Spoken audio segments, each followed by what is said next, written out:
everybody, it's Tuesday, September the 10th, 2013, and this is the Slashplayed Podcast. Tuesday. You pay for the whole seat, and you're going to need it because we're not that exciting. Woo! Yeah. I'm RJ. I'll be your host. With me is Keith. Hey, Keith. With me is also Dustin. Yep. You didn't tell me to say hey, Keith. I didn't. So I did it myself. You said yep. It was accurate. Confirmation of the Keith. Executed properly. So this is a very special episode of the Slashplayed Podcast. 1 year kind of anniversary. Yeah.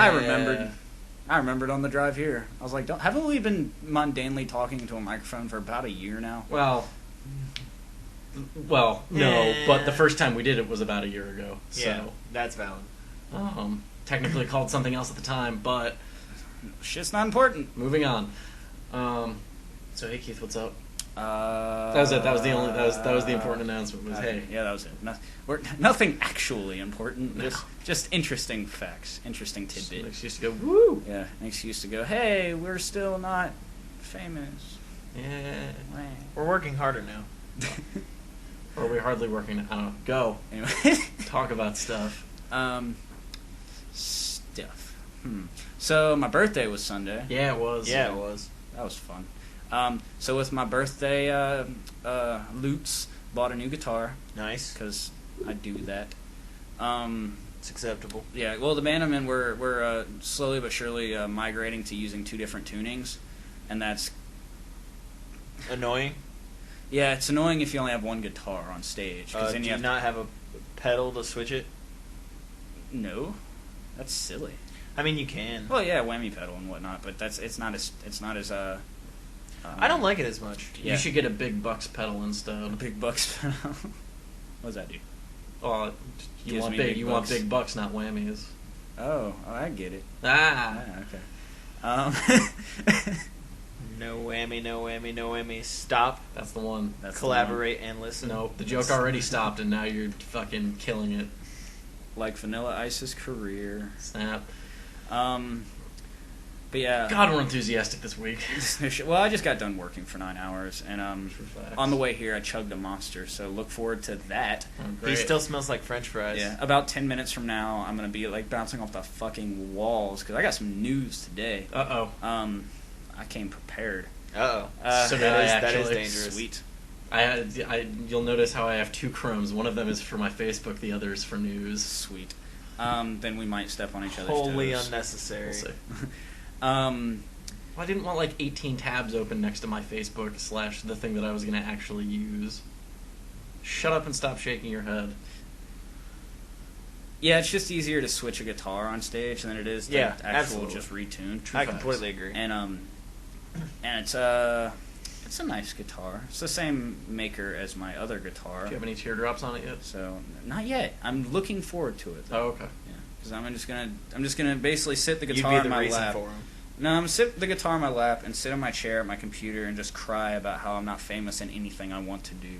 Well, but I do work at McDonald's. Work harder. Yeah, at least you work. It's working for McDonald's. Oh yeah, that whole thing you don't do anymore. Working on working. Yay, temp jobs. Yeah. It's kind of a moment of silence for RJ's career. Yeah. Wait, what? That was So, has anything actually happened with you? Yeah, fucking yesterday, I got to attend my first company-wide meeting thing. Different. Interesting. Yeah, and I wouldn't say interesting. I got to see. It is to me. I got to see the not good side of our district supervisor because our numbers are bad. Oh yeah. And because our supervisor, she admitted at the meeting that she feels like she has been getting soft on us. So now she's going to be like not soft. It got to the point where she was threatening to write us up if we weren't carrying a clipboard with all our paperwork on it at all times we were on the clock. Jeez. Yeah, she was just that frustrated with us. And, I mean, it still ended on a good note because we had good things to say, like our food cost numbers were low and things like that. Things nobody else is interested in right now. Right. But the interesting thing is that apparently it's like a company picnic / crew rally next week. Uh-huh. And I was like, cool, company event, that's awesome, so I might show up, I'm off that day. And she was like, it's mandatory. And I was like, well, that takes the fun out of it. I have to be at this potluck. You will have fun. Yeah, you will come and you will have fun.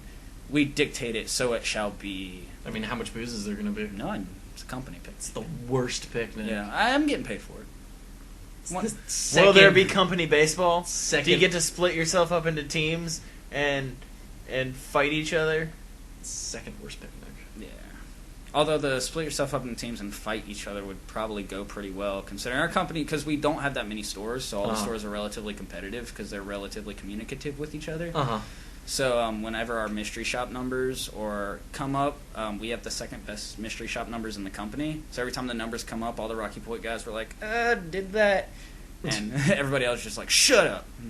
It creates a good amount of camaraderie when we can just shove our good numbers and all of the bad numbers people's faces. Yep. But then sounds like you guys need actual sport competition. Yeah, that's just that's knives. That's just what we need. Just to add to the fun. Or just bats and knives. All right. No, not just knives. The wrapped two-piece cutlery that you get at McDonald's. There you go. That's how we combat each other. Plastic forks and knives and salad trays. Oh my God! Can you tie your hands together so that way you have to like be in combat? You know, like fucking. Yes, we know what you're talking. Yeah. That'd be fun. Straight up knife fight style. Straight up knife fight. But with plastic about. knives. The worst knife fight. Yeah. Hey, those serrated plastic knives, man. You get somebody right, they could be uncomfortable. until the skin. You might break the skin. Poke them in the eye. Until your skin breaks the little teeth off of it. Pretty much. But then our district soup showed us the numbers about how, because she runs the company, so it's great that we're getting good mystery shop scores, but all of the bad mystery shop scores affect her score as the company in relation to the rest of the companies and the franchisees. So she was like, yeah, that's great, you guys are like at 19% for the year, but my entire company's at 33% because the rest of you suck. And we're just like, oh, sucks to be those guys. Pretty much. Because I mean, there's nothing we could do about it. Like, it's not like we work at both stores, Right. And it's not like I'm gonna. Although some of our managers do work at the other stores too, because they're shorthanded on managers and crap. We got a vocalist now with the band, not with McDonald's. Oh, okay. That's just That what would McDonald's make. needs. Yeah. Fun fact though, McDonald's had a talent show competition-y thing that no one signed up for. Yeah, they 'cause do it's it dumb. like once a year. Yeah, called like the Voice of McDonald's or some yeah, shit. something like that. And I looked at the flyer. I was like, well, wow, no one's going to do this. And it was so to the point of which we realized nobody's going to do it that we kept the flyers available, air quotes, but we shoved them like behind the computer in the crew room so nobody could see it because nobody really cared. Right. But we're excited to track vocals and actually get like shows going and stuff like that. It's going to be pretty fun. If you say so. Yeah, sure. I trust you. I trust me too. Sometimes. Anything else going on? You had cake, you had apple pie. I had cake and I had apple pie. I had apple pie. Yeah. That was wasted. Is that it? You done with stuff that happened this week? This is me shrugging. All right. Football happened also. Oh God! Oh fuck! That's something we need to talk about. Many people were sad. No, we really don't. You know what's great though? My team's won. Shut up. What, ECU won?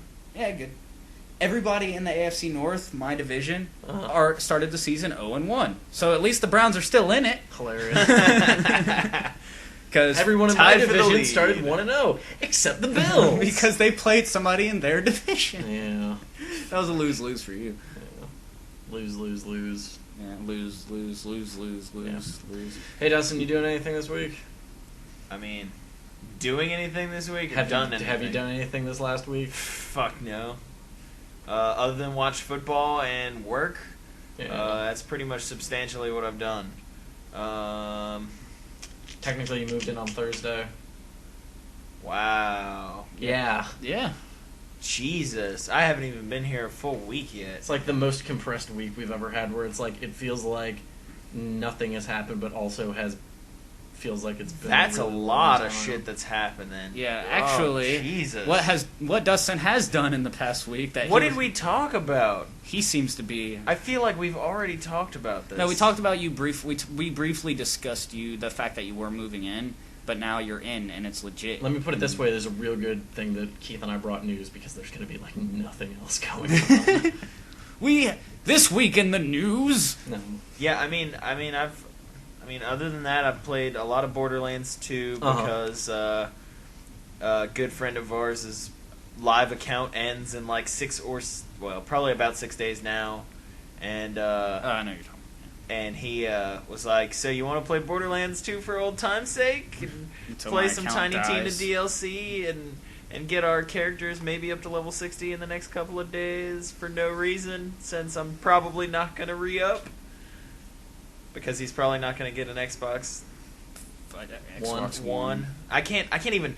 That's not even the next logical word that would come out of my mouth. Like, if I don't say Xbox One just doesn't compute. Then just say Xbox 3 to fuck people.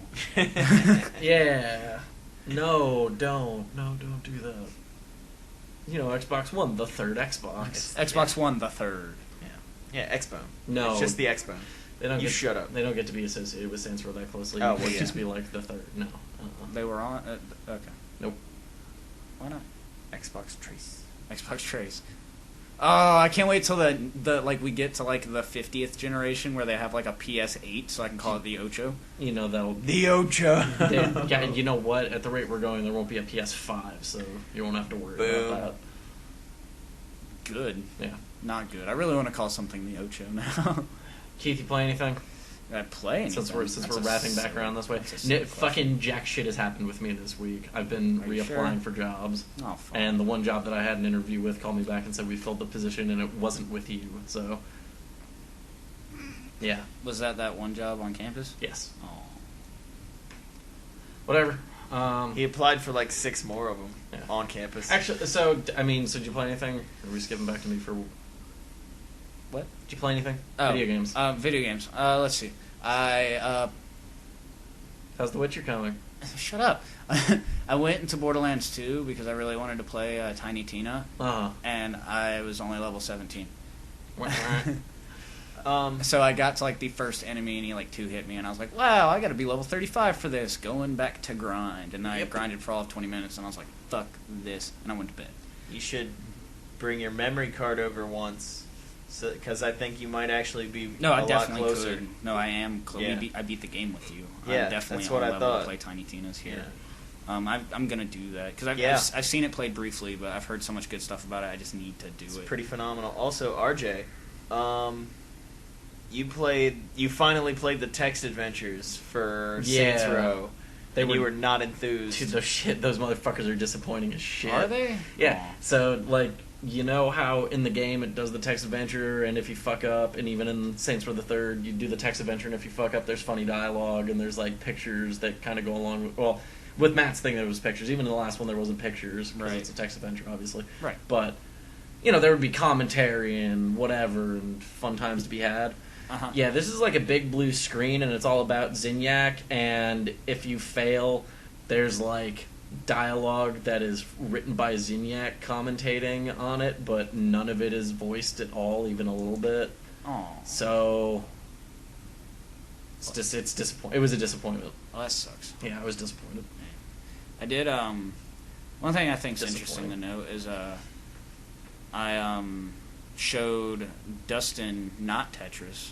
Oh my god, I fucking love not Tetris. Tetris is retarded. Because I know we talked about that before, and I finally got around to saying, "Hey, Dustin, remember that thing we talked about before?" I did get to play not Tetris, and I was really stoked about that. And he was so much better than I was. First time fucking playing the game. Tetris with physics, I easily quintupled his high score. And then he beat it, and he was like, "So you're dicks?" And I was like, "Yeah," because all my high score I put dicks.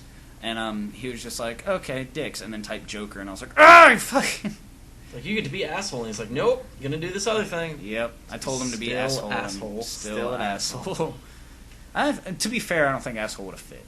It wouldn't have. Yeah, it Joker was only fit perfect. 5 letters. Hey, you showed me. That's you showed us that all-wheel drive thing. Oh yeah, Talk about that some. yeah, spin tires. That thing that I've also talked about on this before. No, I don't think so. Are I don't you think sure? we've talked Yeah. about I was spin pretty tires. excited about that. pretty much 100% sure Okay. you haven't talked about that. Well, in that case, yeah, go for it. So like, there's this indie studio in the UK that are developing this this realistic, semi-authentic, I guess, because that's a big side note. In video games, there is a distinction between realistic and authentic.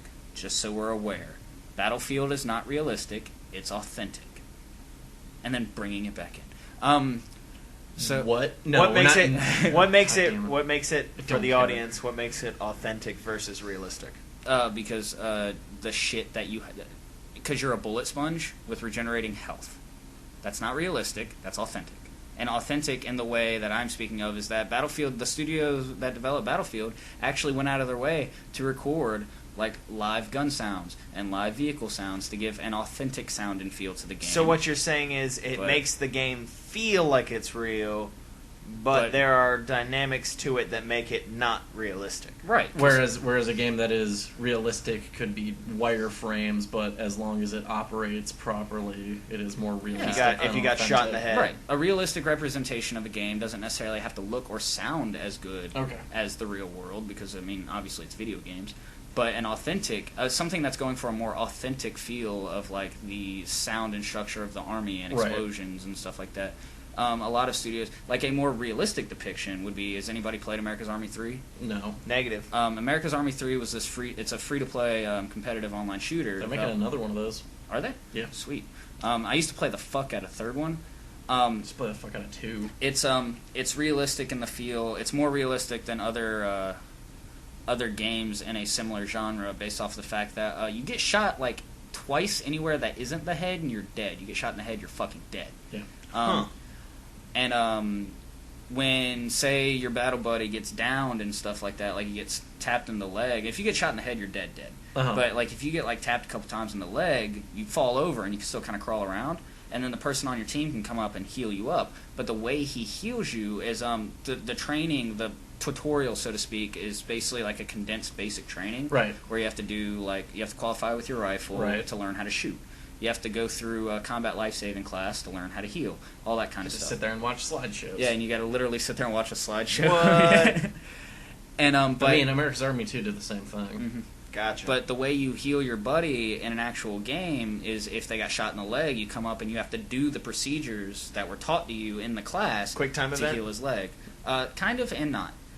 Because what you have to do is you got to come up and assess your buddy, and that'll tell you where he's been injured and stuff like that. And you got to perform the life-saving techniques that was taught to you in class. Right. And they teach you in class, this is what you do if they get shot in the leg. This is what you do if they get shot in the chest. This is what you do if they get shot in the leg and arm and appendage and stuff like that. Sure. Right. But that game sets more of a realistic tone than what I feel your common modern military shooter like Call of Duty and Battlefield and stuff like that go for a more authentic tone that they have like put a veil over and said this is realistic, and because it has guns we actually know exist and trucks and stuff and people, well, factions that we know actually exist, they can kind of create this veil of realism when in actual reality I don't know a single dude in the known universe that can take down an entire terrorist army single-handedly. You haven't seen me fight terrorist armies, though. Unless it's Chuck Norris.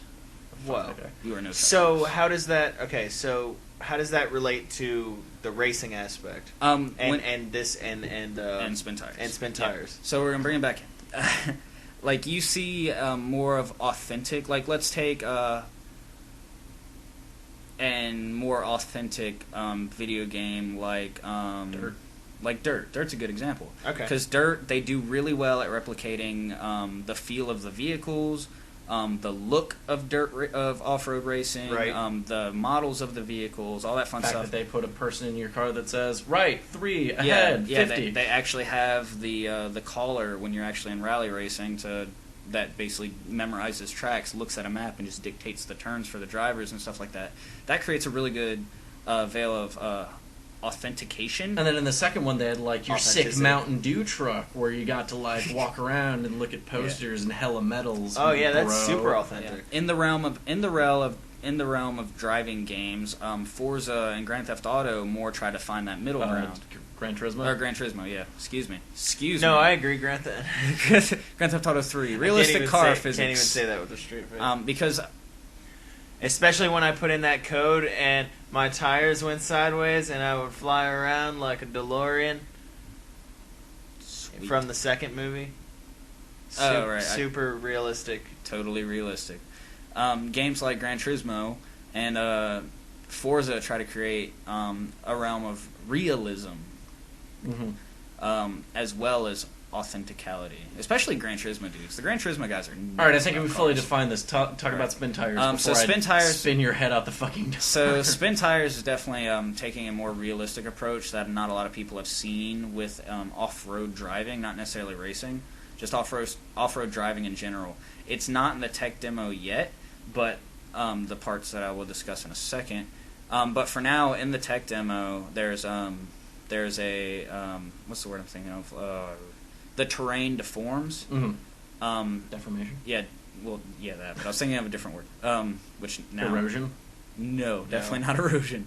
But explosion. Sure, explosion. Sure, okay. The train explodes. Yeah, right now you get two vehicles. Realism. Totes. Going on. You get two vehicles. You get like a Jeep and a much bigger truck, and you can bounce between them all you want. But as you hit like muddy parts of the road and stuff like that, the terrain deforms and you actually genuinely get stuck. You don't get stuck because the game says, hey, you are now at this part, you're stuck. You get stuck because the game's engine and your lack of use of certain abilities of your vehicle have gotten you stuck. Now you can turn off, and this is, you can turn off your all-wheel drive, which if anybody doesn't know what all-wheel drive is, it's where all of the wheels spin. And wait, you can also, what? Yeah, toe, right? Jesus. But you can also turn your. This is good for RJ. Start taking notes. You can also turn off and on your differential lock, which I wouldn't expect a lot of people to know what a diff lock is. A differential lock actually locks the differential in your axles, so all the tires spin at the same speed. There'd be a math joke there if I was smarter.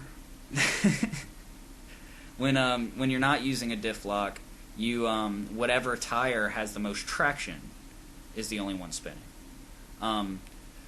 So when you turn on your differential lock, all your wheels spin at the same speed, and it gives you the ability to dig yourself out of the shit you've dug yourself into. It's kind of impressive to see it in action. Yeah, all of the terrain, even the deformation was really cool. Yeah, it really is unlike anything I've seen before when it comes to terrain moving when you're actually on it. Yeah, I mean, the really terrain was really good. The water was really good. The transition between the two was interesting. The trees need some work. The trees do need the trees right now I are like thought they were incredibly rubbery. I was about to say the trees right now are just giant like pillars of rubber. I basically ran the biggest truck you can play as into a tree, and that fucker literally flattened out and then snapped back up. I thought that was actually pretty cool. I mean, it's pretty accurate up to a point. Like, wait, what? Well, I mean, that's how trees work. I mean, pine trees will do that. Yeah, I was about to say a live pine tree will bend that much, but there is a breaking point. Yeah, especially considering the force I hit. It's usually tree. Before 90 degrees. Yes, definitely before. Well, if a tree is pulled down slowly, you can create it. I ran into that fucker with like an 8-ton truck. That sucker should have went. Yeah. I've done some stupid things with pine trees. That's one of the things that they're actually trying to do is create it so there's actually a destructible vegetation when there's a certain threshold. And also something that's not in the tech demo but that is going to be in the game. In the tech demo, I thought also that wheel damage and the fact that you could pop a tire or is that not in there? That's not in it. I'm getting to that right now. Okay. But I thought you said that wasn't there. No, but that's one thing interesting you brought up. They actually took so much because when you are off-roading, most people let a little air out of their tires. Okay, it spreads your tread. Right. So you get more. That's mud 101. You get more wheelbase. You get more wheelbase, so you get more traction when there's more tread on the ground. Makes sense. So if you're going through like a really rough part of terrain, you can see the deformation in the wheels, not just the terrain. But one thing that's not in the tech demo that they are going to be adding later is if you're running with all-wheel drive on, you burn more fuel. Right. When you don't need it. If you're running with your diff lock on and you don't need it, you actually damage your vehicle. Right. Which is something they're going to add in. They're also going to add in tire damage, where if you say you hit this say there's nails like a 1.5 foot just a curb so to speak, and you hit that curb going 60 miles an hour, you'll blow out a tire. Like you do. But they're also including systems and upgrades to where you can have an emergency tire reinflation or a spare tire, and right now they're just this tech demo is purely just to show off the physics, which were really good. Yeah. Which I think was the best thing they could show off because that's obviously what they have going for them right now. Yeah. Because this hasn't ever been done when it comes to, like, name one off-roading simulator you've ever seen. I mean, Dirt 3 was getting pretty close where I believe they had each wheel on an independent axle. Yeah, and stuff. I'm definitely saying like off-road racing and stuff like that, like rally racing and Sure. stuff like that. I remember one of my favorite games ever was like V-Rally 2 on PlayStation 1. Okay. I'm talking about off-roading in the sense of, hey, here's my starting point. There's a big muddy hill. There's the objective. Get to it. Right. Yeah. Where the objective is just to navigate the terrain, not to navigate the win a terrain, race. deliver. Eventually, the actual basis of the game is gonna be stuff like delivering cargo, stuff like, because the game is set in Cold War faux Soviet era, Right. like their Soviet stand-in. I don't know if they're actually going with, hey, we're in Russia, but I believe they are. But you're like delivering like military goods or stuff like that. But they're also including some actually long bed hauling vehicles for roads and stuff like that. And there might be a little bit of terrain outside of the roads that vehicle must navigate. But there's also going to be points where you need this certain vehicle to deliver it because there are no roads. It's just a bunch of shit in your way, and you got to get around it and through it. Gotcha. But one thing you did mention is the water physics. They translated the deformation to the water as well. When I took my Jeep and I ran it into that river, the entire river just went and just like rolled waves all over the place, and water splash up and stuff like that. Of course, my rig also went. But and by your rig, you mean your computer? My computer, yeah. But that's because usually I was messing around with the settings, and it runs well. It runs at a solid like 40 frames. Sure. Until I hit the water. But if I dump it down to 720p, it runs fine. Because I have a computer that's kind of optimized for 720 aspect ratios. The 720p aspect ratio. Right. I can play games in 1080p, but sometimes it creates issues. But even they're trying to make it so this engine will work on dated equipment, and they're even trying to do laptop optimization with the recent run of now they're being crazy. Well, with the recent run of Radeon APUs that can use DirectX 11 and stuff like that. No, excuse me. They're not even using 11. They're using 9. But yeah, because they're using DirectX 9, and most, if not all, platforms nowadays can use DirectX 9. They're trying to optimize it for cards like that. I mean, if that game doesn't have tessellation for my mud and tress effects for my trees by the time they're done with it, they fucked up. We'll see. DirectX 11 or die. I don't know. Yeah, Well, the reason why they said, because they had the option to use DirectX 11, obviously, and they just said there was nothing DirectX 11 could provide us that DirectX 9 can also do for the thing they were trying to do. Because they're not trying to do a bunch of particle effects or anything like that. I mean, they're mudding. Like it's literally taking a big truck and driving it through the mud. There's only so much you need out of a DirectX engine to do with that. Right. As far as whether or not they're... I'm going to say like I know anything about fucking engines and how they interact with that shit. As far as they're choosing AMD or NVIDIA when it comes to who they're actually solely relying on, I saw no exclusivity for PhysX or anything like that. I think they're just trying to hit a broad stroke with it, and I think they're doing a wonderful job. I backed them on Kickstarter because I felt like they needed to be backed on Kickstarter because they met their goals and one of their stretch goals. I was kind of disappointed they didn't meet their next stretch goal because the stretch goal they had that they met was going to allow for competitive multiplayer. Interesting. And some other more vehicles, I think, was the other stretch goal. The stretch goal after that was going to be a cabin view. Because they have the caverns rendered, obviously, because if you look through the windows, it's rendered. Right. But they were going to use that money for their graphics designers and their artists to actually like fully flesh out the interiors and have them interactable and stuff like that. And they just didn't get enough money to do it. Hopefully they squeeze it and still put it in there, because that'd be awesome, hitting that big river in first-person view and just watching water just go up and over your truck. Maybe one day. But I'm super stoked about that game. So how long before like Ford and Chevy and like shit like that are like, nah, you gotta start putting our trucks in there so that we can have fake truck commercials for our trucks? All I know is if that studio is smart, they would look into it.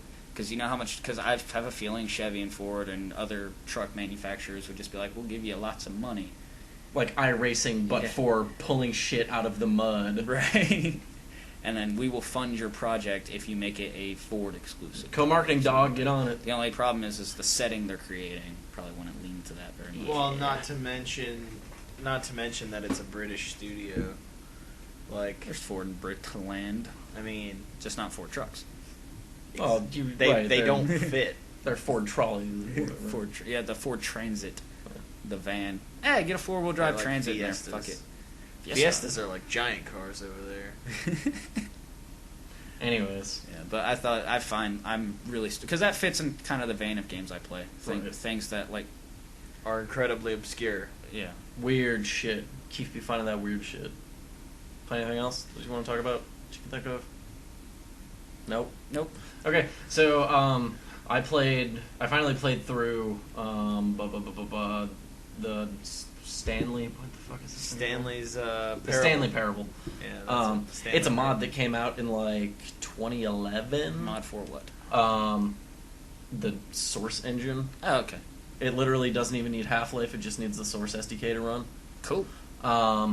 And the reason I checked it out today was because I saw that they are basically putting out a full game version of it or something. Sweet. And it looks like they've gone back and, recreated all the stuff that they did before, but added a bunch more to it. And basically what that game is, it's a very, very, very short story that is basically... if you just go along and listen to everything the narrator tells you to do, you can get through it in about... Oh, yeah, I've seen this before. You can get through it in about 10 or 15 minutes. It's that one where he's in the office, Yep. And crazy shit is happening, Yep. and you can choose to go down this hallway or this hallway. Crazy shit is not happening, but it presents you with options and expects you to follow them. Or you can explore. Or you can explore and just straight up say, no, I'm doing this other thing instead. And it has a surprising amount of depth and a surprising amount of not depth. It has a surprising amount of branching points. Yeah. Because, the very first thing that happens is you get presented with a door, and it's go through the left door, go through the right door. Mm-hmm. And the right door is the quote-unquote wrong way to go. Yeah. And even if you go through the narrator says you need to go through this door and down the hallway, and you just go, or I can go through this way. Yeah. And even after that, it's like, Stanley knew that this wasn't the right way to go, so he knew that he needed to take the next door on his left to get back on track. And there's a doorway in there, and you can just walk past it, and then you walk through another door, and the door shuts behind you. It's like, it's incredible that Stanley hadn't been fired already because of how bad he was at following directions. And it's surprisingly well narrated. Yeah, and then it splits 3 different ways from there, and it's just I think I saw 5 different endings to it. Yeah, I was from what I saw played of it, I was actually genuinely. So that's a game. If you wanted to know what Gone Home is like, it's sort of like the Stanley Parable, except bigger, and the thing is it is presenting you with a story, not presenting you with a faux story that it actually wants you to just try and break a bunch. But yeah, it's fully narrated for pretty much everything you do. Yeah. And it's definitely worth an hour or an hour and a half of your time. Yeah. It's pretty funny. And yeah, it sounds like they're putting out a new version of it. And the comparison was that this had 1,000 doors or something, or 1,002 doors, and the new one has 4,000 doors or something stupid, or something. I don't know. That's gonna be I'm interested, definitely. It was pretty entertaining to watch. There were some really trippy aspects that I was pretty entertained by. Yeah, if you go through the path that basically you just don't listen to anything the narrator's telling you, you find out some pretty interesting stuff. Oh yeah, that company you work for. It goes really dark. It goes to a weird place. Yep. Well, and then there's the other one where you listen to them and then you don't listen to. Yeah. You pick and choose your battles there. Yeah, it's definitely you could definitely dump some hours into that game just trying to find all the endings, especially if you're a very narrative gamer like I am. Yeah. Again, I think I spent 2 hours with it, so or 2.5.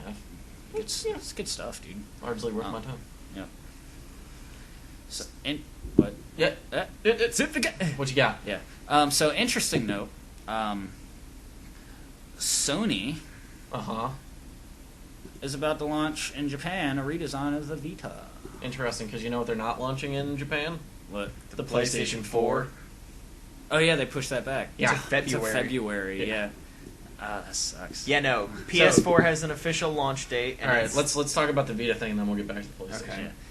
So it's a redesign. They took out you remember that OLED screen that they were just like, this is the best screen ever, and we're going to put it in our handheld and stuff like that. Yeah, price cuts, they took it out. Well, yeah. They replaced it with an LCD, which still isn't bad. I mean, it's for a handheld, it's still a high resolution screen. This is different from their Vita TV thing. Yeah, I'm going to get to that. Okay. Because I know a lot about that. I've been researching shit about that. Good. Allow me to educate you. So it's thinner and smaller and lighter with all the functionality.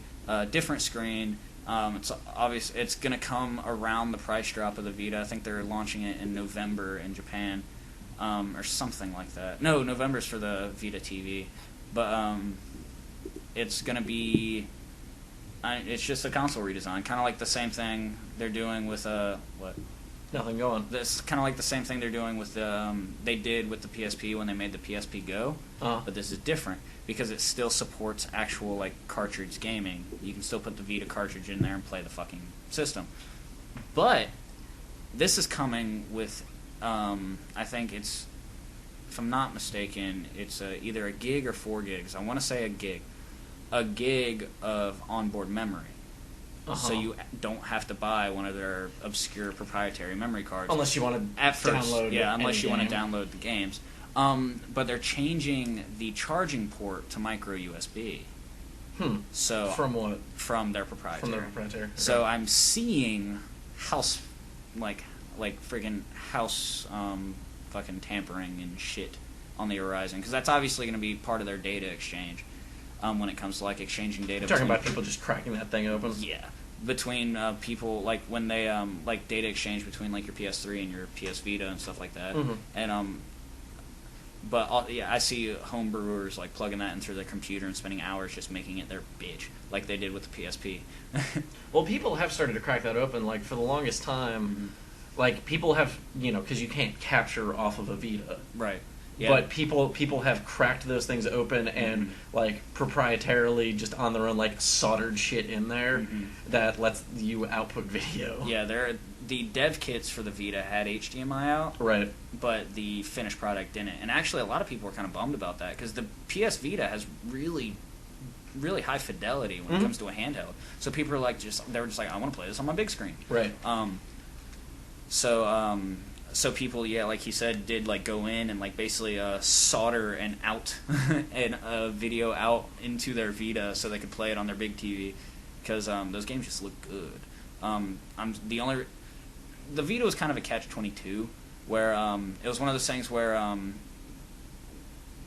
we need to sell more games for this unit, but we need a bigger installed user base for people to want to develop games on this unit, right? Kind of thing. That's kind of the hole they've backed themselves into with it. But I think with Sony shouldn't have made another handheld thing. Yeah, well, I think they should have started with the Vita instead of the PSP. If they started with the Vita, because the Vita, the PSP was so long ago, though. Yeah. Also, phones have changed like handheld gaming so much, right? I think if, and it's funny you mentioned that because the Sony Ericsson Xperia Play, the PS phone as it was when it was still in development. Yeah. Because the one thing that phone lacked was support from PSN. They finally put it in years later, but if you had access to the PlayStation Market on that phone at launch to where you could download PS1 titles and shit on that thing would have fucking took off. Yeah, game changer.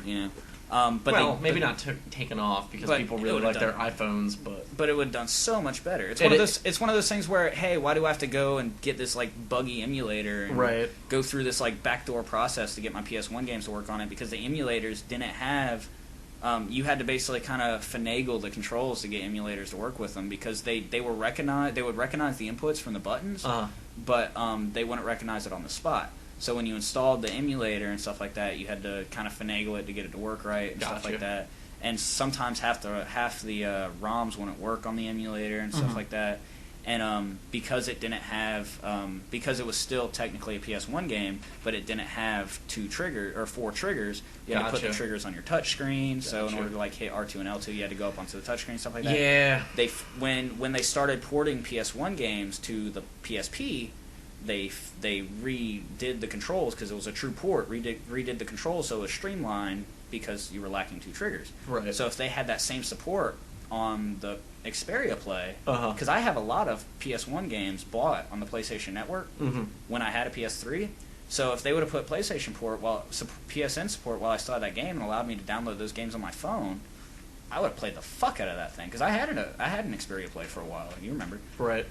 Yeah, you've been offline for like 2 years, according to the PlayStation Network. Yeah, well, my PlayStation game. Look, I needed money. I needed the money. I had more established library with my Xbox, so I had to make a very hard decision, and unfortunately that decision also led to me never being able to play Metal Gear Solid 4 in a while. And I loved that game. I played the fuck out of that game. But that was the only game I ever played on it, and of course Hawks. And Hawks. Dustin, we have a PlayStation here. You need to go get your hands on a copy of The Last of Us. Oh God, yeah, you do. I mean, do it. Bring me the copy. I mean, we'll figure it out. I know enough people with it. I just have to go beat somebody up and take it from them. I mean, if we make a trip to Raleigh in the near future, we could probably pick it up from somebody I know that has it. Sweet. Who also subsequently only listens to bits and pieces of our podcasts. Right. Yeah. Well, so that'll never happen. So you want to go to the PS4 thing? Yeah, let's start talking about new consoles a little bit, and then we'll come back to the Vita TV. I don't give a shit about the Vita TV. I don't know. Let's talk about Vita TV. Let's get into that because I don't know shit about the Vita TV, and I could not pull up an article fast enough to look at it. Yep. So here's the Vita TV. Okay, take the Vita guts. Is it just a Roku?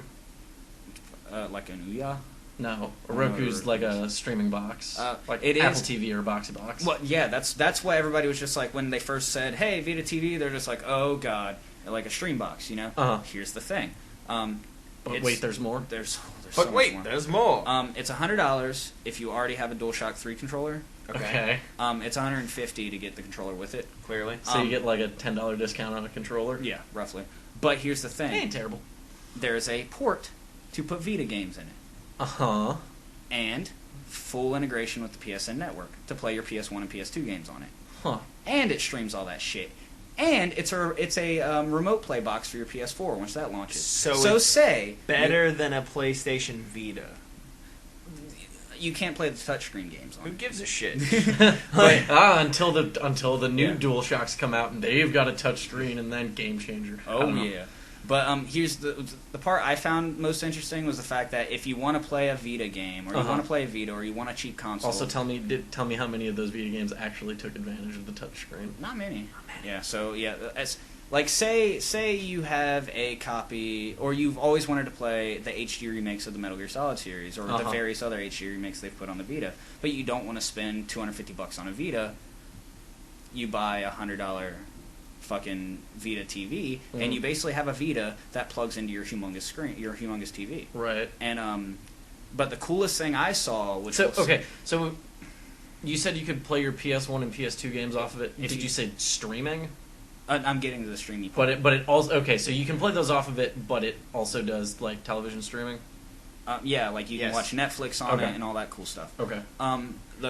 Another really awesome feature that I saw is it acts as a remote play box for your PS4. Right. So basically, let's say you have 2 TVs in your house.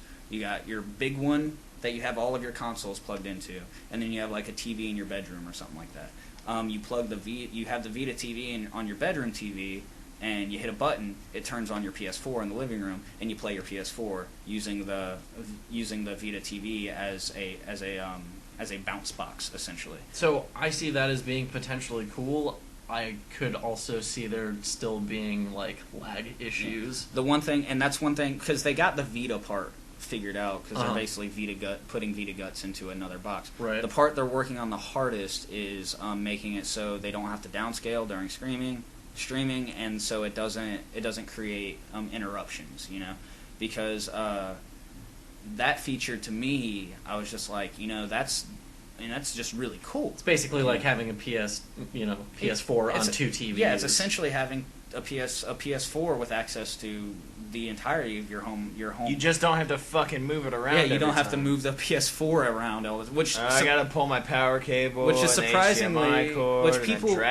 some people would say, well, why don't you just move the console? It's like, if you have an established home entertainment system... Yeah, that's really the most pain-in-the-ass thing ever. If you've got that tiny little hole in the back of your entertainment system, and you got to pull the cords through the tiny little hole, and try not to unplug any of the other shit in your entertainment system, especially the cable boxes with those stupid prong, high-resolution things that don't really plug in very well to the back of the box. I know what you're talking about. Man, those things are frustrating. Yeah. But...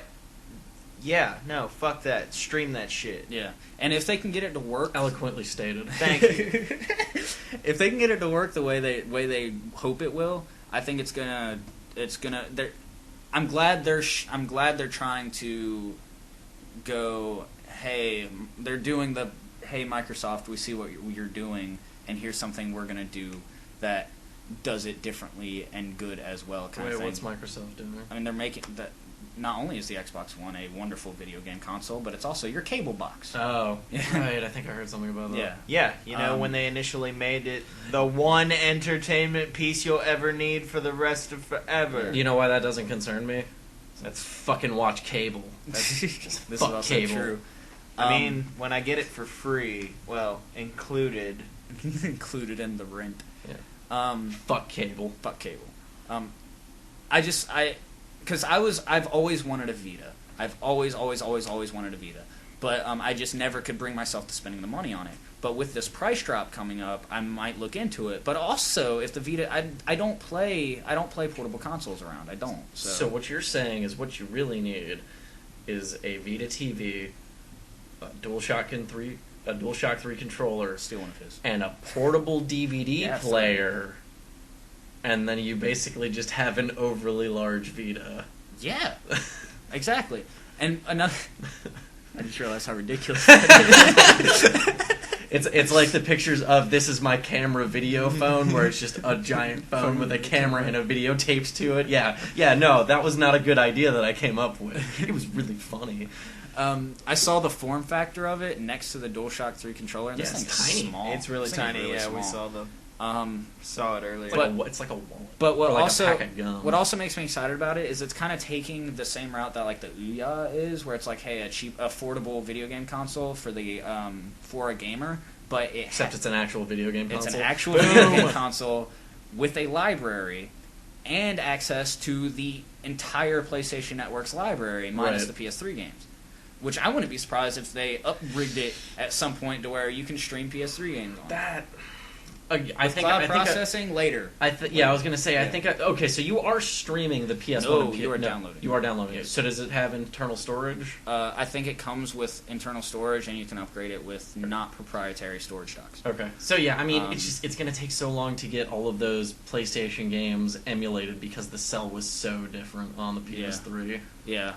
Luckily, the emulation for PS1 and PS2 games on the PS Vita was almost instantaneous. Well, yeah, because PS2 emulation on PS1 wasn't even PS1 emulation on PS2 wasn't even an emulation. They just fucking fit it in there. Yeah, we'll put two lasers in. That's the same thing they did. Well, not the same thing, but that's something very similar they did with the original PS3. Is they just put the entire PS2 chipset in it. It was just like, fuck it, we're done. Yep. So new consoles, you guys. They've announced release dates. Yes, they have. The release dates? For the Xbox One, sometime in November. I'm looking at it right now. It's the 22nd. It's the 22nd. Guess what? Sony comes out a week before that. Yeah, they do. Which was exactly what we talked about previously was a bad idea. Because putting it out earlier meant that the PlayStation had less production time, which is probably why it's not releasing in Japan until February. So, funny story about the less production time. Microsoft, at the last minute, is changing the 360 specs to make the hard drive, or to make the processor slightly faster and to make the graphics shader slightly better. So, they might have wasted some, but they're still not up to PlayStation 4 standards. They're still... PlayStation 4 is still up. Well, right, but they're closer. They're closer. They're closer just to say, hey, guess what? We can do this at the last minute. Trump card! Except it's not a trump card. It is if they're only putting it in with certain. Are they putting it in with every Xbox console? Yeah, like they're changing you can't, the hardware you can't, specs. Yeah, you can't have. Well, you maybe can't they're have just hardware maybe be they're different just in between consoles. Maybe they're just in that part of the process. You know. So yeah, we've gotten through building the cases and building Microsoft the chips has said and building. Microsoft has said on several accounts where they're just like, yes, we have enough supply to meet demand, which I doubt seriously. I don't know, man. I don't think either one's going to have enough supply to meet demand. They never do. Like, they might be closer than Nintendo, but that's only because Nintendo purposely, like, shorts their supply so that they are constantly sold out so that they can go to their investors and say, hey, look, we're constantly sold out. But yeah, the big crazy news is the PS4 not coming out in Japan until February. Yeah, that's so ridiculous. Why? Why is that? So there has been some talk that, like, one of the explanations that they gave was, they want all of the games to be properly localized for Japan when they come out there. Mm-hmm. My thought is the Xbox One is not coming out as in Japan as a release territory. Right. So Sony looked at that and went, we can put everything behind the US and Europe and get to Japan later. But if Microsoft I'm sorry. Yeah, I was going to say when RJ says properly localized, most of the games that are coming out for the PS3, if not all of them, are going to be Western titles. Yeah. You know, and because of that, or French titles. And because of that, Japan doesn't have really any JRPGs, anything like that, anything that's going to stimulate the market in Japan. It's so funny, their excuse is kind of, hey, we're going to lay back on this. It's really funny you say that because I do know one thing about the delay, and I was reading an article. I can't remember who made the statement or anything like that. They literally said, so to speak, they're just like, we want Japanese exclusives. Yeah. And what's good about the PS4 is it's not region locked. Right. So, well, Sony doesn't region lock shit. Right. So if don't give a fuck. So they're not. And Sony will raw dog that region. So so far the market has been saying, well, we don't really mind if they. The Western market has said we don't really mind if they push that back for more Japanese exclusives because if it's something we really want to play, we'll import it. Because our console will do that. Right. And so I did read that part. I didn't know if there's more to it, but that sounds like a really good reason. They are staging it. They do have the chance to stage it for Japanese exclusives in February, and that's really awesome because gives them more time to develop. And they're taking advantage of the trust the Japanese has in Japanese companies because Microsoft, because the Xbox 360 has been released in Japan, obviously, and the PS4 essentially just kind of fucking teabagged it the entire time. Well, you mean the PS3. The PS3 just essentially teabagged it the entire time. Yeah, but the installed user base for Microsoft systems was really not good. Oh, did you hear that Minecraft is coming to the Sony platform? That's not important. Yes, these games are not important. There was something that I was looking for. Okay, so here it is. They are... To help make up for the delayed release date, the initial PS4 will be about $440, which includes the PlayStation Eye, and it's also going to come with a voucher code for the Knack game that's coming out, and an extended warranty. Yep. So it's not like they're saying, "Hey, fuck you, it's coming out later." They are saying, "Hey, yeah, it's coming out later. We realize that's kind of a kick in the pants because because this is the country that it comes out of." But here's some bonuses. Here's basically a game at $20 cheaper. I assume Knack is going to be a $60 game. Oh yeah, definitely. And here's the PlayStation Eye, which if we bring over Move stuff is the equivalent of the Kinect. Right. Just kind of sort of the equivalent thing that we have. Sure. Yeah. This is even though it's not a like $100 piece of technology. I think the PSI, if you buy it right now, is like $60 or something. Right. But still. I mean, it's only the equivalent if you have that ball controller, and even then it's only right if you calibrate it correctly. Right. I find what I find interesting about that. Take pictures of you. February 22nd, so even late February. Yeah. What I find interesting is like you said, it allows Sony to kind of focus on the Western and European markets, which is good for them because that's something they.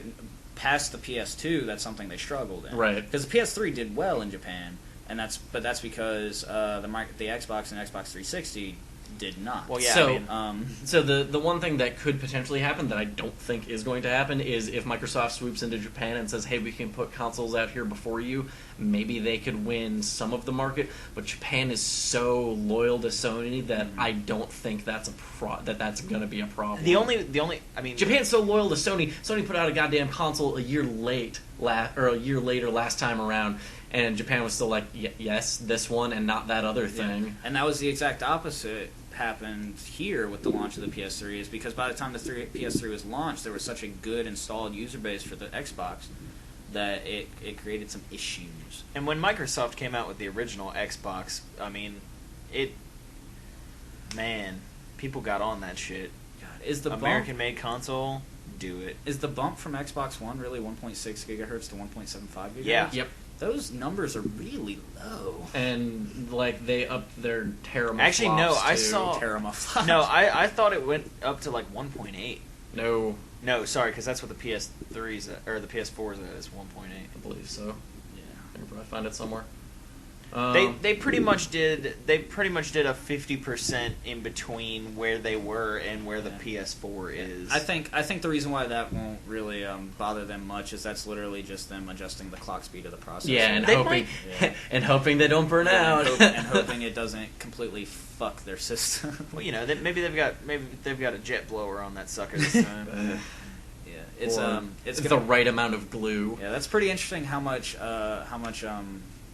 How close sure they are they're to on launch? it. How close sure they are to they're launch, and they're still going. I've got to do. I mean, things. Microsoft is still in such a perception hole where it's like we need to tweak every little thing that we can, Yeah. and they're trying to basically death by 1,000 cuts fix the shit that Sony was able to chuck all over them and just try and like defeat the bad press. Yeah, I think overall Microsoft will still come out strong, well off. Yeah, because I mean it's Microsoft. They're a giant in the Western market. I still think $100 price difference is going to be a big deal. When it comes down to it. I think the $100 price difference is for, I mean it's for the Kinect. Right. Yep. I mean that's pretty much hands down what it is, and considering how much better this iteration is than the previous one. Talking about the Kinect. Mm-hmm. Have you played with both of them? I've played with the initial, but the second one they're talking about it being pretty darn good. I don't want to cast a judgment. And the initial one was, the initial one was $100 easy at launch. Well, sure, okay. If you're talking about hardware, and they're talking about having, or they had said, I don't know if they've actually announced the packages yet, but they've said that they were going to make it so that way you didn't need a Kinect on. Yes, and that's something that's something that we spoke on before, and that's something I can confirm now up to this point. You do not need your Kinect to be plugged into the console. They are still not selling it without it. Okay. Period. Okay. Because they want it to be an part option of their installed user base. base. Right, yeah. Because they want developers to go, hey, this is this thing that everyone has, make it work. And it's again kind of a problem that the 360 had for a long time before, where they had the arcade option, which didn't come with a hard drive, and then down the road it was like developers could not 100% rely on that, or they had to start putting disclaimers on the boxes that were like, listen, if you don't have a hard drive and it doesn't have at least this much space, you can't play multiplayer. Look, this is what I use the arcade for, and this is what a lot of people in my situation did. When my console died, I bought the arcade because I knew my hard drive would go in it. Yeah. Because it was cheaper, and I didn't want a second hard drive. Because a used arcade was only like $120. Yep. Yeah. Did you hear that they're replacing their streaming with Twitch instead of Ustream? Yep. I don't know what they had to finagle there, but because now both consoles are using Twitch. Yeah. Yep. Which is great actually for Twitch. Nice. Yeah. I think it's actually just great for everyone except Ustream, who's like crying a little bit. Ustream was just like, aw, but like when you hear about like big streamers using a streaming organization, they're always like, hey, go check out my Twitch TV account. Yeah. Nobody uses Ustream. What the fuck Ustream? Fuck you does, but it's like because he's famous. It's like when there was this thing called iFilm. It was like YouTube. But it didn't catch on. Mm-hmm. Oh, so you mean like Friendster? Like Friendster. Something that interested me, and they showed it at E3, is the fact that the new Gran Turismo game is going to be on current gen. They're not, and I feel like I understand why they did it, and this is why they've always, and this is it's kind of like my thing. Because the game is already made, so fuck it. They've always semi-opened and semi-closed a console with a Gran Turismo game. That's true. So they had 2 for the PS1, they had 2 for the PS2, now they're gonna have 2 for the PS3. And Gran Turismo, they definitely didn't open it with a well, yeah, everybody. That's why he said semi-opened I and waited for semi-closed. fucking ever for Gran Turismo 5 to come out, and then they were just like, "Here's the prologue," and I was like, "I want the fucking game." They were like, "Well, have fun waiting another 3.5 years." Another 3 years, and then they finally gave me the game, and I was just like, "Thank you!" And then I realized it's just Gran Turismo. Yeah. But I've always been a huge fan of Gran Turismo because I like racing simulators, but what I feel like the Gran Turismo 6 can literally be the last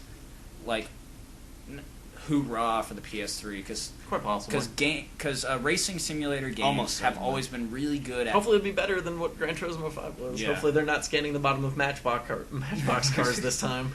Yeah, because racing simulators have always been the pushing point for console hardware when it comes to the fidelity of it. It's like, yo, dog, you like cars? Yeah, we got some pretty fucking cars.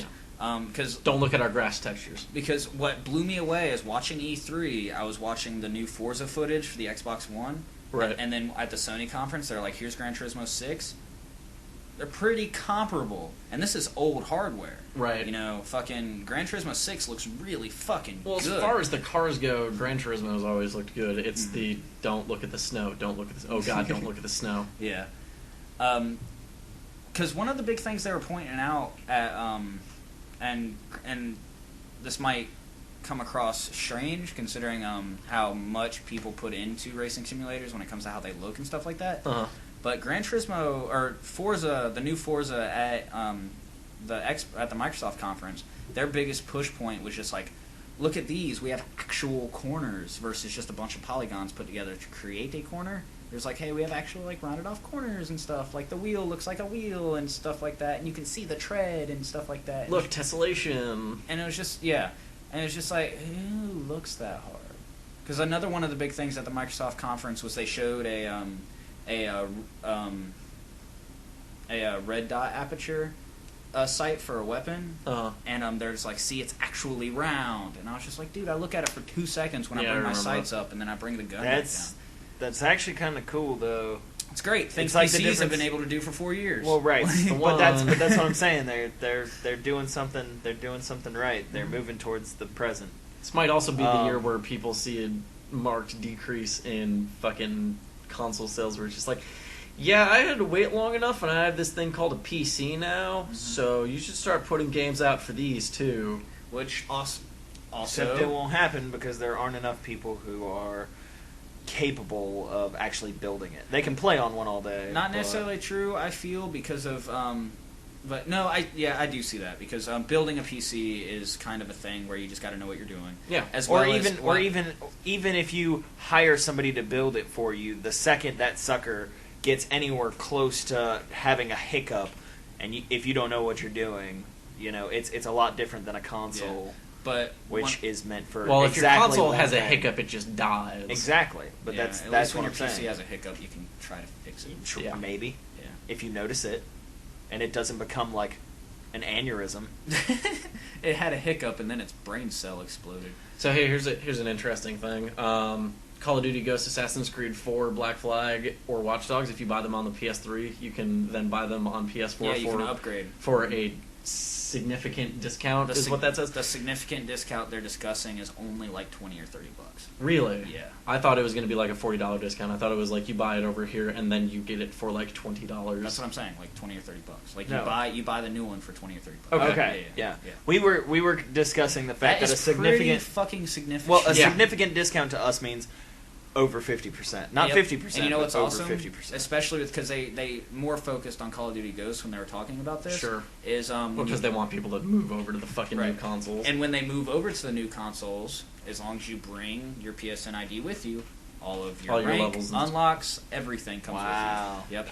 It's literally you just that would make sense because it's probably all on their server, and their servers are all probably linked. It's literally you jumping to the next generation, just kind of picking up where you left off. Yep. Yeah. And with cloud saving and all that fun stuff, when it comes to like the stories for Black Flag and Watch Dogs, I would assume your saves come with you too. If they don't do it like that, they're doing it wrong.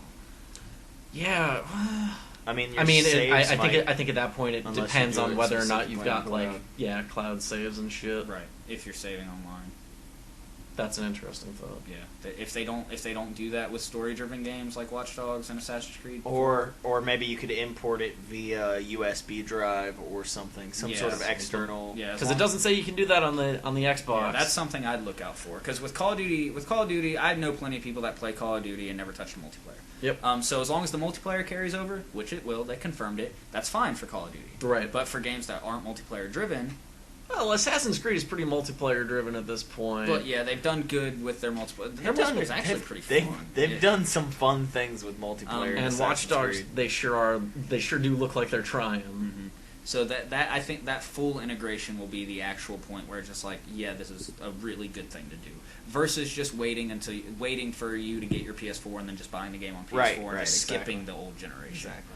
Because that's something I could see myself doing with Watch Dogs. Because Watch Dogs is one of those games where I play the story and I never touch it again. I feel like that's going to be the way that game goes for me. Mm-hmm. So even though I get the significant discount, I don't have PS3.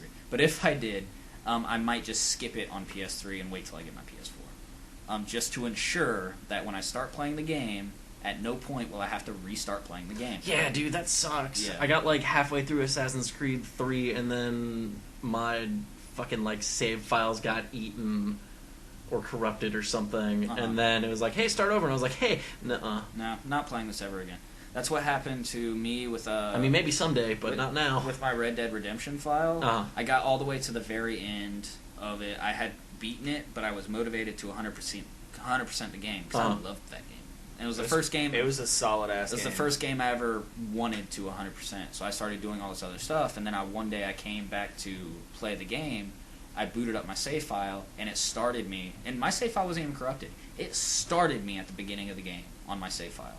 It still had my hours played on the actual save file, but all the stats and stuff in game were fresh file. Here's the beginning of the game.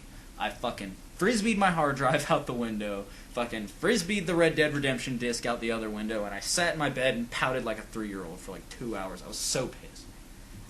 Yeah. Sounds like something that would piss somebody off. No, I mean, that would piss me off. I mean, there's a lot of content in that game, so just to get through the whole game. So if they get that data transfer right, man, awesome idea. Yep. Something they didn't do last generation, which I felt like they should have, because they always kind of be like, hey, this is this game on the last generation or this generation. That's how they dropped the ball with the Madden series at the release of the last generation. Ha. Because Madden, funny. You could say they fumbled. Yeah, you could. Fumbled the transition. You could, because the Xbox version was it was like Madden 2004 or 5, 6, one of those years, because that was the console release. Probably be 6. I want to say it was. Madden 2006 on the Xbox was leaps and bounds better than the 2006 version for Xbox 360, because they basically, like, what I feel like they did is they put a list of features that Madden 2006 had, and then took it and cut it in half, threw the other half in the trash, and said that's the 360 version.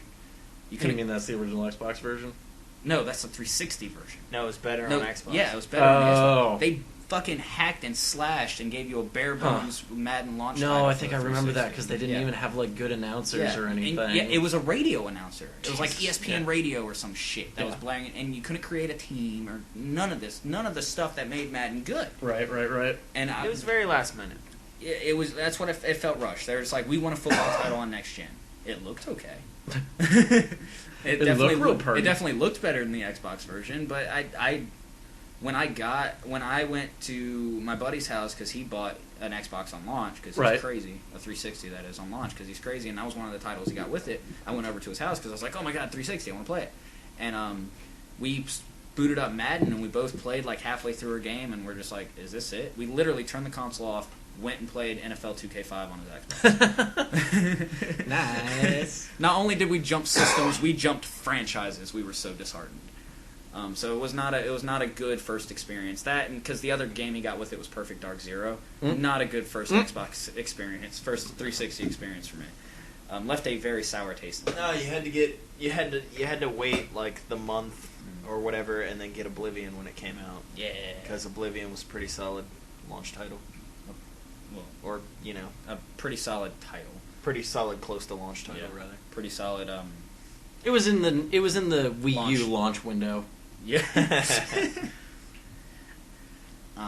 Wii U's got you could have 2 kids in the amount of time of the Wii U launch window. I'm looking at this article now. Yeah. Have you read that? Yeah, so Nolan Bushnell, founder of Atari, says Nintendo could be fucking up, which I guess to people like us isn't a surprise. Right. And we've seen this coming for a while. Years ago. to me, I said that when the Nintendo Wii came out and they decided that it wasn't gonna hold DVDs. Or be in HD.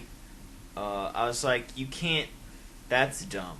Thanks for segregating half of your installed user base. And by installed user base, I mean people with DVD players and HD TVs. And it had an incredibly limited network. On launch, it had almost no network. Yeah. And the Wii. One of the selling points of the Wii U was, now we're in HD. It's like, dude, fucking everyone else has been doing that forever. Right. It's very much like they are on Mars and they are just getting the signals from Earth. Hell, fucking one of the Xbox 360's selling points was like, we have the highest fidelity HD on the market. And then the Wii was just like, we don't have any at all. I was like, well, what the fuck are you supposed to do with that? Play tennis? Yeah, I guess so. Play fucking bowl. Wii Sports. Yeah, the best-selling video game in history. Even later in the in the Wii's franchise, when they came out with the life cycle. When they came out with like the new that Monster Hunter Tri game, I was really excited for that game, and there were things that I liked about the gameplay, but the fact that it had absolutely nothing HD about it, there was the definition looked like I was playing an old Final Fantasy game. It made me really sad. They openly stated, they were like, our hardware on the Wii is just about as good as the original Xbox, and we're just like. Well, at least me, I was just like, huh? Okay, so bitch, are you crazy? Yeah. Here's Sony, who is actively going, hey... slap some sense into you. Here's Sony going, actively saying, hey, our hardware is nuts, no one can touch it. Literally, not even the developers. Yeah. And here's Microsoft going, this is a really good middle-of-the-road console, it can do all kinds of cool shit. And then here's and we've got a great network. Here's Nintendo... who launched their console after everyone else going, we're going to retro date. No, they launched the same year as the 360. PS3 launched. It was PS3 that launched last. Didn't they launch right in the middle? I think it was the same year. Was it the same year? Yeah, I mean, I think it was holiday season. I think it was it definitely was holiday season. I think 360 was in September or October, and the Wii was in November. I can see that, yeah. Well, but... point still stands. Here's Nintendo going, hey, here's our console that not only doesn't hold a match to these other two consoles, it only holds a match to a console that is severely outdated. A console that still was doing better than the fucking Wii was. The Wii's big selling point was obviously its family-friendly nature. It had the motion controls, it had the Wii controllers. Yeah, it was that's why we have... Which we now just accept as what they are, but before that, that was revolutionary. It was just, man, if you took that and you added an HD setup and the ability to play DVDs and even a decent network, and that would have been a fucking console. Hey Dustin, let's trade friend codes, and then let's, for these other games, have to trade secondary friend codes on top of our friend codes to be friends on the internet. Or better, not have a wireless adapter for the internet. Also a thing Microsoft dropped the ball on. Or any interface to allow you to change the MAC address on your Wii, so that way you could get around school servers. Yeah, that was always a pain in the ass. Every like single you time could, they'd with a PlayStation or an Xbox. Refinagle my Xbox so it would work. Actually, you could ghost your PC. You could ghost your PC as your PlayStation 3 because you couldn't switch your PlayStation 3. Yeah. But you could actively in the Xbox use an alternate MAC address and just get around to everything and pretend like it's your PC. Yep. which was fantastic because guess what? Xbox had a great network, and if you're not able to utilize the network, well, what's your point? That just has no point anymore. That was one of the things that always bugged me about.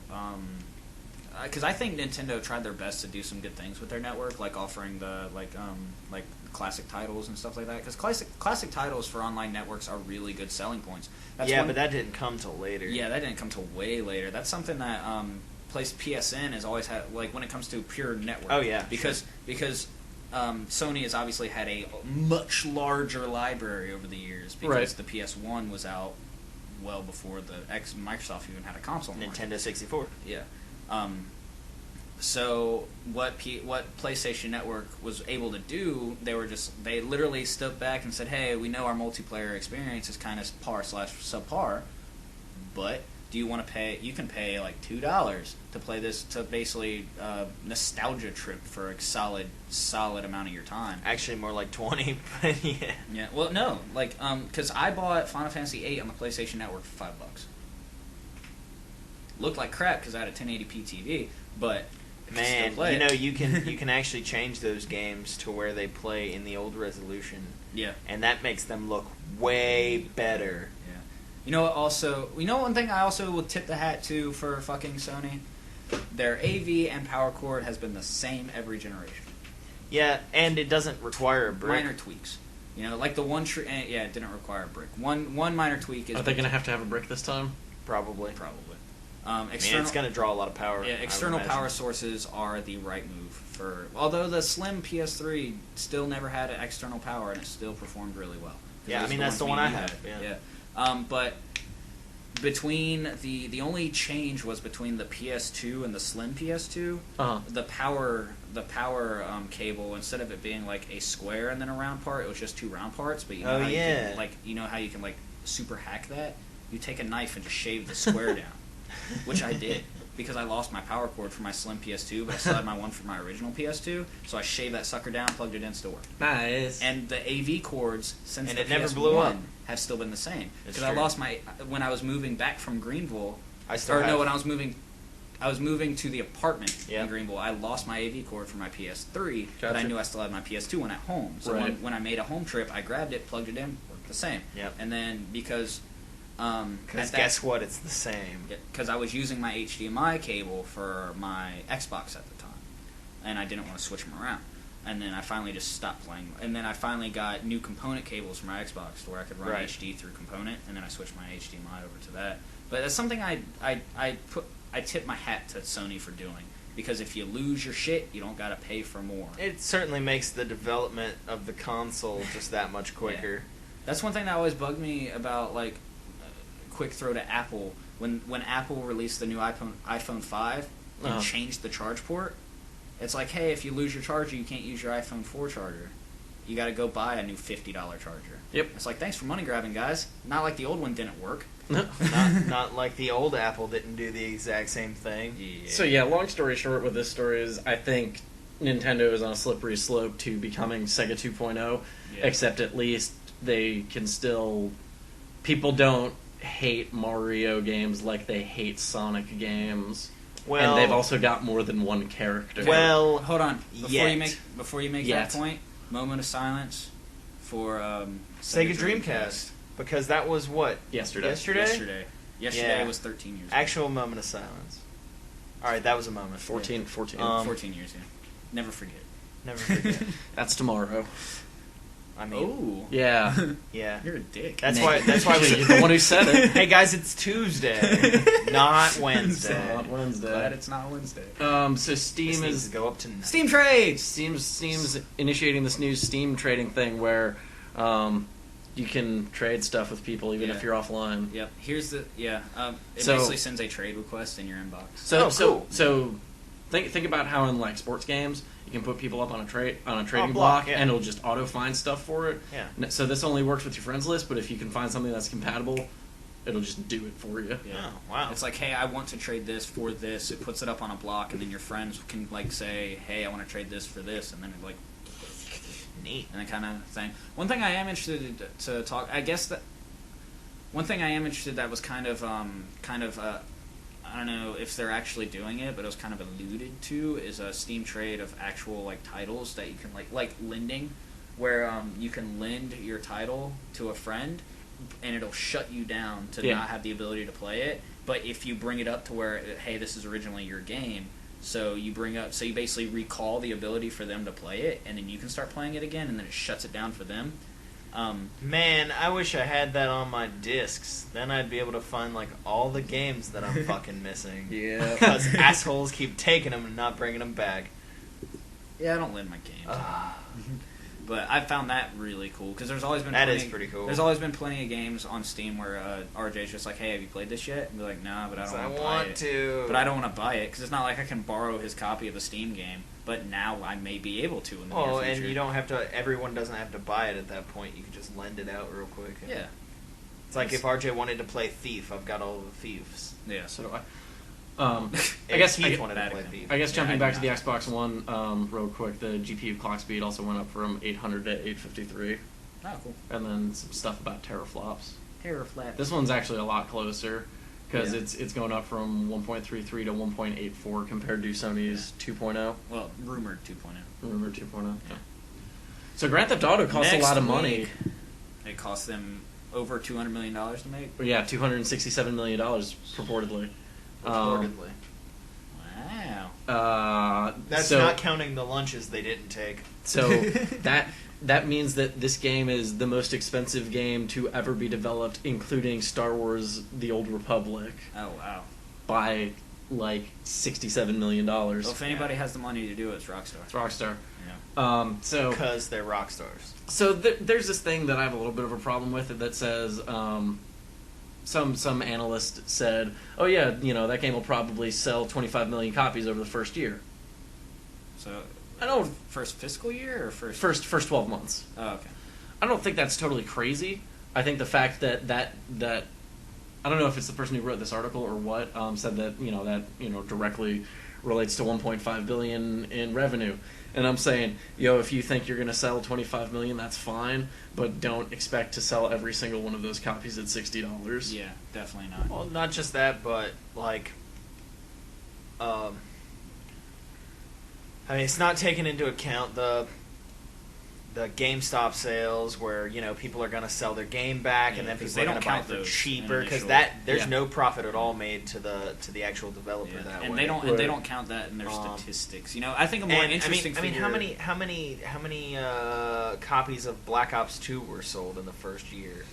I don't know, because this game is going to have. It's going to be Grand Theft Auto 5, but it's also going to have wicked multiplayer, and after 2 weeks later, eventually. Yeah. I think a more interesting statistic to look at is how many copies they would need to sell to make up that $267 million. I could give a shit how much they projected to sell and how much money that'll make them. I want to 4.3 million. Probably to break even. Roughly to break even. Which is doing standard math. Which is a much easier statistic to go, yeah, they can totally do that. Oh, yeah. Dude, they're going to make money off this game. Yeah. One thing that... Lunches for everyone. Hey, the Rockstar employees get paid this year. They'll probably make their money back on day one, if not much better. Yeah. I would hope so. But it's nice to see that seeing how much this game has cost them to make, and then being able to sit back and go, they can make that up in like a week. Yeah, I would like to see it be successful just because I would like to see it be successful just because they put some real effort into doing something different. Yeah, this game looks really awesome. Seems crazy. Yeah. It seems completely crazy. I think Saints Row did a good job coming out 2 months before this. Yeah.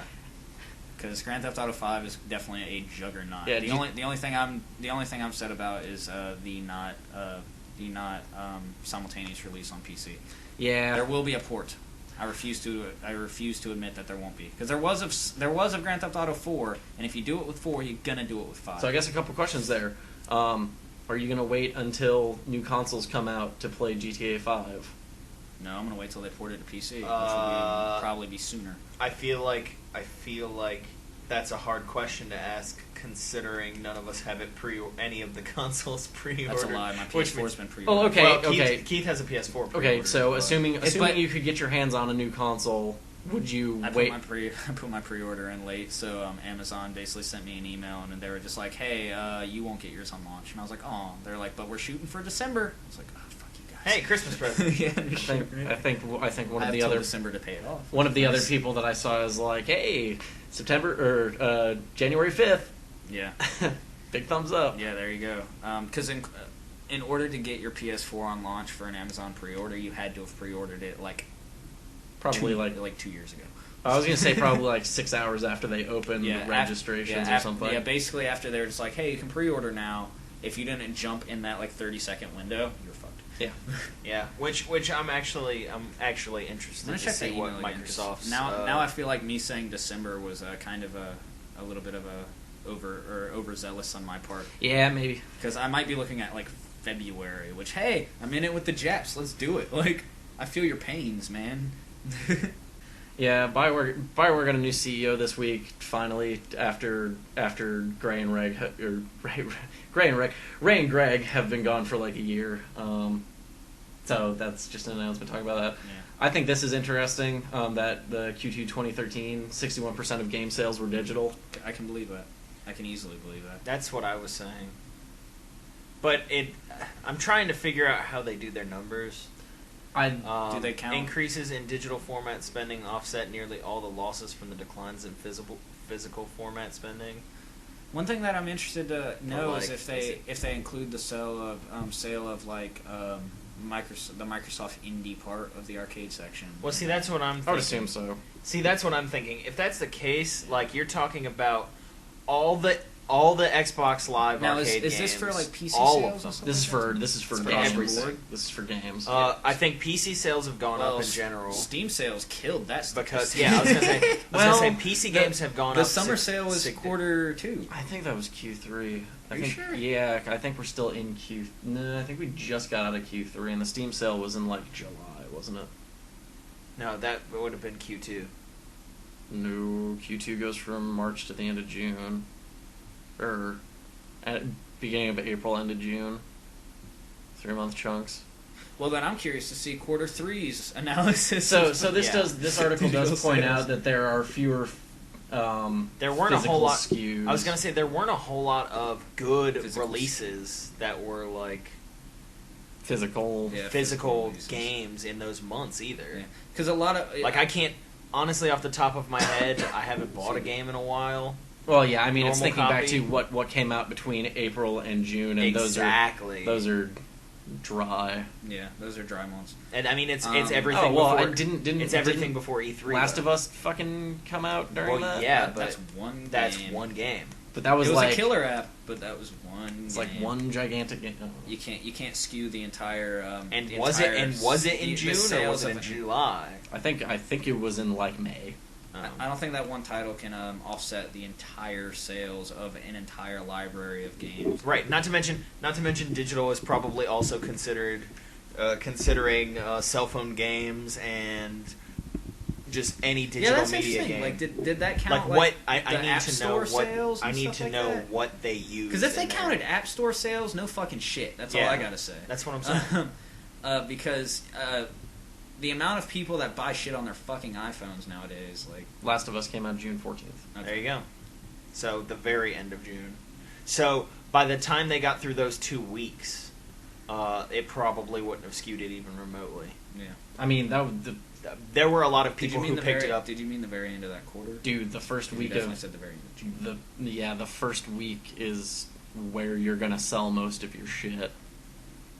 But with The Last of Us, it kind of it picked up later too. It wasn't just the first week. People are still a lot of people picked it up after the first week or two when people were like, "Oh man, this game is awesome! You need to pick it up." It's June, man. Yeah, what's people up with Naughty Dog coming off of Crash Bandicoot and just going, "We're gonna fucking wreck the PS3 library." I mean, if there's one exclusive developer to have for Sony, Naughty Dog's holding that flag very tightly.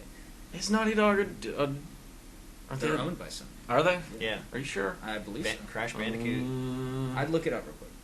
I don't think they are. I think they were just doing the same shit that Insomniac was doing, where they were just like holding down. But now Insomniac is starting to not jump shit, but go multi-platform. Yeah.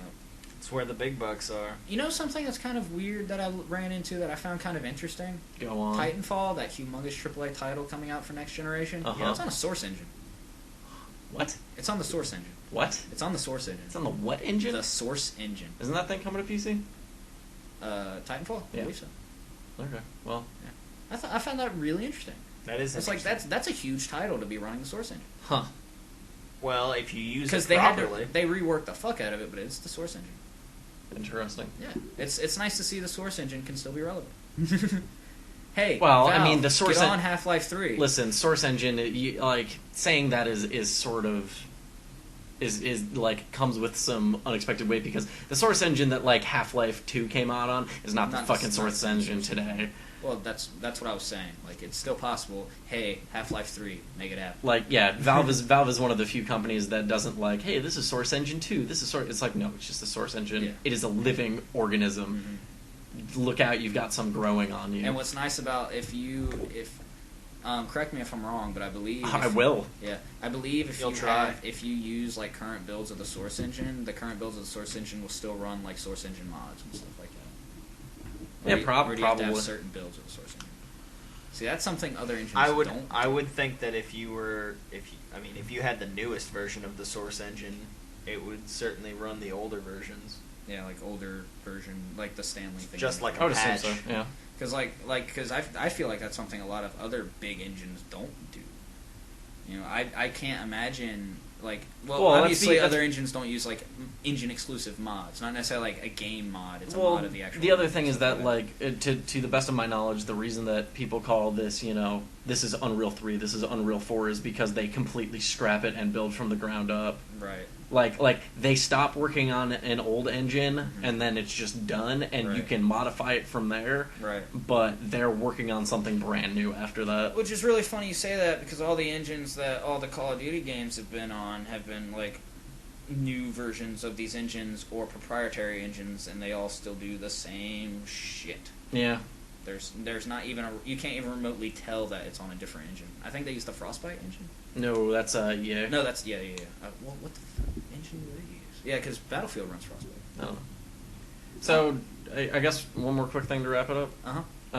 Good Old Games is celebrating its 5th year anniversary with a high five sale. With a high five sale. So until the afternoon of September 16th. So there's a bunch of games that you can get 80% off. So this kind of works two ways where you can get them 80% off, but you have to buy 5 of them. But a lot of the games are like $2. Right. But you can you're spending $10 on 5 games. Right. So you can let's see if I can. So what are these titles that they're talking about in the high Alan Wake's American Nightmare, Alan Wake, the Blackwell bundle, Primordia, Torchlight, good game. Miasmata, Evoland. So let's point out the big ones that will probably push this sale. Tiny and Big, Grandpa's Leftovers, Strike Suit Zero. Stacking, yeah. It's a fun game. Lucius, Omerta, City of Gangsters. Slender, Yeah, yes. Slender the Arrival, Dyad. So Amnesia. So games that if you were just like, hey, I wanted to always try this game out. Yeah, games, but not necessarily something you'd pay full price for. Yeah, games that you would expect to be in like a fucking humble bundle. Yeah, like Amnesia, The Dark Descent. Yeah, like Amnesia or Alan Wake. Yeah. At this point, yeah. Alan Wake is a weird one that has fallen into that category where it's like, It's funny how Alan Wake American Nightmare is on there because it was like it's a digital exclusive. There's no hard copy for it, but also in the same sense, it's nothing like Alan Wake. It still like uses like the light mechanics and stuff like that. Like if you're in the light, you're in safe. You're safe stuff, but it's much more of a third-person action. Oh yeah, dude! American Nightmare is incredible. Yeah, it's really good too. Like it's is it like Red Dead Undead Nightmare? No, it is not. It is another Alan Wake story set inside the same world. It is not like a hey, this is a B movie spin-off with these characters, but technically in a different continuity. Yeah. It's more of a... I still want a proper Alan Wake 2 because... That would be awesome. I think... Yeah, we'll see what happens. Interesting. Just one more thing to close it out. Okay. Battlefield 4, they just released their recommended specs. Uh-huh. And one of their recommended specs is actually Windows 8. Huh. Because that doesn't surprise me. Because Windows 8 has exclusive features with DirectX 11.2. Oh god, they didn't even call it DirectX 12. They called it fucking 11.2. Yeah, seriously. That DirectX 11 doesn't have. Apparently, it's some nifty particle effects and stuff like that. But I don't really think will completely like murder the game experience for you. But I found that kind of interesting. You know what else one of their recommended specs was? Fucking NVIDIA GT 8800 for recommended. Yeah. As one of the cards that will run it. Yeah. It's the card that keeps on giving, man. Yeah. I think their minimum spec for a GTX card was like, or for an NVIDIA card was pretty low. Yeah. The minimum card I know on the Radeon side was I would bet it would be like a 6800 at the lowest, or probably like a 7950 potentially for NVIDIA. Yeah. I know for Radeon the Bear card they had was like a 6750 or something like that. Which kind of made me go, huh, because I have a 6670. Hopefully, well, I don't plan on playing Battlefield 4, because, that game looks really pretty, but, it's Battlefield. Hey, man, I love the shit out of Battlefield, but you know what the problem with a lot of the multiplayer games I play with people?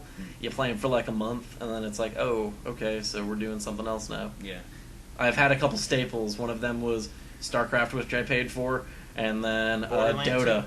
Dota, because you don't have to pay for it. Well, that didn't make it a staple, but... No, but it's also got incredible amounts of replayability. Yeah. As in, it's really addicting. I mean, the value proposition for Dota is, it's really, just a straight line up. Really addicting game. You can kind of get it for free. Yep. And then you really want... to be good at it. You really want to pay for sweet costume for that one character you really like to play, and then you end up spending more money than you... really wanted Sometimes to initially. Buy cool costumes for characters that you don't even play. They're cool. Yeah, but I figured I thought it was interesting that when they released the minimum specs, because they're actually even the minimum specs aren't necessarily unreasonable. But they are asking for at least 4 gigs of RAM. Okay, are they asking for a dual core processor yet? For minimum, yes. For recommended, they're asking for quad core Intel or hex core AMD.